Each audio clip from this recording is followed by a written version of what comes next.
रामपुर गांव में टुनटुनी चिड़िया अपने दो बच्चों के साथ रहती थी, जिनका नाम गोलू और सुनहरी था। टुनटुनी एक विधवा चिड़िया थी। उनकी आर्थिक हालत बहुत खराब थी। उनका घर भी कच्ची घास का बना हुआ था। बेटा, तुम दोनों खाना खा लो, अब मैं अपने काम पर चलती हूँ। माँ, तुम खाना तो खा कर जाओ। नहीं बेटा, बहुत देर हो गई है। अगर और देर हो गई तो मालिक पैसे काट लेंगे। और गोलू, तू भी खाना खा ले और अपने काम पर चली जाना। और सुनहरी, आज तेरी स्कूल की छुट्टी है ना, तो तू आज पूरे घर की साफ सफाई अच्छे से कर लेना। ठीक है माँ, मैं कर लूँगी। टुनटुनी चिड़िया ने अपने बच्चों को काम समझाया और खुद अपने काम पर चली गई। टुनटुनी बहुत ही मेहनती थी। वो दिन भर ईंट भट्टी में मजदूरी का काम करती थी। टुनटुनी का बेटा गोलू भी बहुत ही मेहनती था। वो दिन भर हरिया तोता के ढाबे में काम करता रहता था। भाइयों, ये रहा आपका ऑर्डर। 1 प्लेट छोले भटूरे और 2 कप गर्मा गर्म चाय।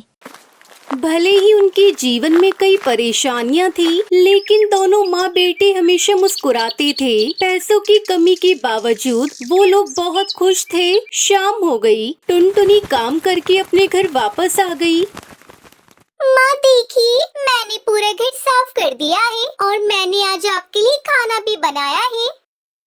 अरे वाह, मेरी बेटी सुनहरी तो अब बड़ी हो गई है और बहुत समझदार भी हो गई है। आज मैं बहुत खुश हूँ सुनहरी कि तुम जैसे 2 अनमोल रत्न मुझे मिले। इतने अच्छे बच्चे पाकर टुनटुनी बहुत खुश थी। उसके दोनों बच्चे उसकी बहुत मदद किया करते थे। सब कुछ अच्छा चल रहा था, पर अचानक बरसात का मौसम शुरू हुआ और टुनटुनी के घास के घर में पानी टपकने लगा।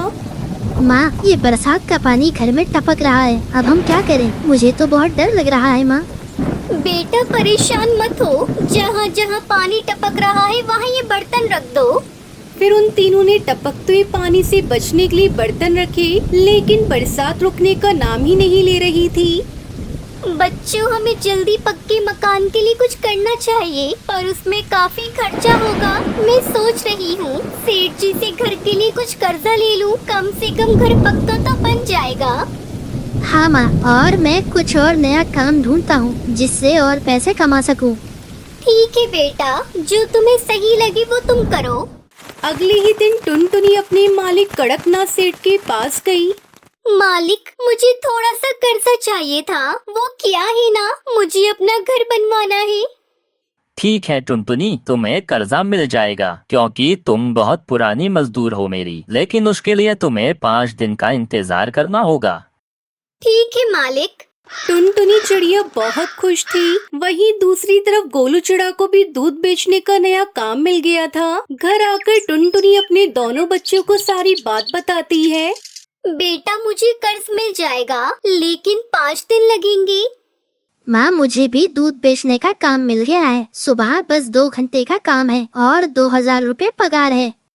अरे वाह, ये तो बहुत अच्छा हुआ। भैया को काम मिल गया और माँ को पैसे। अब जल्दी हमारा पक्का घर बनेगा, फिर हमें बरसात में भीगना नहीं पड़ेगा। हाँ बेटा, ये सब ऊपर वाले की ही कृपा है, वो सब ठीक कर देंगे। अब सब कुछ ठीक चल रहा था, पर एक रात बरसात हो गई। बरसात थमने का नाम ही नहीं ले रही थी। टुनटुनी के घर में भी पानी टपकने लगा। बच्चों, मुझे नहीं लगता कि बरसात आज रुकेगी। इस तरह बारिश होती रही तो पूरा घर में बाढ़ आ जाएगी। सब पक्षी इस बारिश से बहुत परेशान थे। किसी के घर पानी में डूब रहा था तो किसी का सामान। बच्चों, जल्दी सुनो, जरूरत का सारा सामान उठा लो, हमें कहीं और जाना होगा। अब हम यहाँ पर नहीं रह सकते। ये घर कभी भी ढह सकता है। इसके नीचे दबकर हम लोग मर जाएंगे। फिर उन तीनों ने सामान सर पर रख लिया और पानी में चलने लगे। बच्चों, पानी तो बढ़ता ही जा रहा है। हमारे गांव में ऐसी कौन सी जगह होगी जहां हम लोग इस बारिश से बच सकते हैं? गोलू चिड़ा ये सोच ही रहा था कि उसे कुछ याद आया। माँ, हाँ मुझे याद है, चलिए आप दोनों मेरे साथ। फिर गोलू अपने साथ अपने परिवार को गांव की सीमा की ओर ले गया। वहाँ एक जमीन पर एक पुराना ट्रेन का डिब्बा था। माँ, आज से हम इस ट्रेन के डिब्बे में ही रहेंगे। बरसात से बचने के लिए वो तीनों उस ट्रेन के डिब्बे में चले गए। बच्चों, कम से कम यहाँ हम सूखे हैं, यहाँ बारिश नहीं आ सकती। माँ, ये तो हमारे घर से भी अच्छा है, यहाँ सोने के लिए गद्दे भी हैं। हाँ बेटा, पर अब पहले कुछ खाने का इंतजाम करते हैं। टुनटुनी ने अपना वो सारा सामान खोला जो वो अपने साथ लेकर आई थी और उससे अपने लिए और अपने बच्चों के लिए खाना पकाया और पेट भरकर उन सब ने खाना खाया। हमारे घर का क्या हुआ होगा माँ? हमारा घर बारिश में डूब गया होगा क्या? देखते हैं सुनहरी, ये बरसात थमने दे और पानी सूखने दो, फिर घर का देखते हैं। तब तक हमारे सर पर ये घर है ना, तब तक हम इसी ट्रेन घर में रहेंगे। धीरे धीरे बरसात थम गई और पानी सूखने लगा। गांव वाले अपने अपने घरों में लौटने लगे और उसके बच्चे अपने घर के पास लौटे तो उनका घर पूरी तरीके से टूट चुका था। हे भगवान, ये सब क्या हो गया? हमारा घर तो टूट गया, अब हम क्या करेंगे, कहाँ रहेंगे? माँ, आप परेशान मत होइए, हम सब अपने ट्रेन घर में रहेंगे। वो ट्रेन घर तो बहुत मजबूत और बड़ा भी है। हाँ बेटा, तुम बिल्कुल सही कह रहे हो, हम अपने ट्रेन घर में रहेंगे जब तक हमें पैसे नहीं मिल जाते। जैसे ही हमें पैसे मिलेंगे तब हम अपना मजबूत घर बनवा लेंगे। ऐसे ही काफी दिन गुजर जाते हैं और वो तीनों ट्रेन घर में रहने लगते हैं। कुछ दिन गुजरने के बाद टुनटुनी को पैसे मिल जाते हैं। फिर टुनटुनी उन पैसों से अपने लिए एक पक्का मजबूत घर बनवा लेती है। माँ, ये तो बहुत अच्छा हुआ है और हाँ, आखिर हमने पक्का घर बना ही दिया इस पर। माँ, अगर हमें वे ट्रेन घर नहीं मिला होता तो क्या होता हमारा? पता नहीं बेटा, शायद हम जंगलों में भटक रहे होते। ऊपर वाले की बहुत मेहरबानी है हमारे ऊपर, जो हमें सही समय पर ट्रेन घर मिल गया। भले ही मुश्किलें थी, पर हमारी सर पर छत थी ट्रेन घर की वजह से। टुनटुनी का परिवार बाढ़ से बच गया।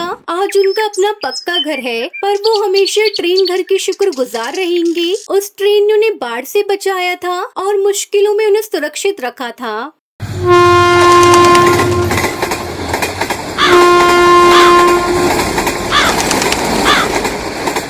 शिमला के जंगल में टुनटुनी चिड़िया अपने पति कालू कौवे के साथ रहती थी। कालू कौवे ने टुनटुनी से प्रेम विवाह किया था, जिसके चलते उनके घर वालों ने अपने घर से निकाल चुके थे। अब हम लोग कहाँ जाएंगे जी? हमारे घर वालों ने तो हमें घर से बाहर निकाल दिया। आपके पास तो अभी कोई काम भी नहीं है, कहाँ रहेंगे हम लोग और क्या खाएंगे?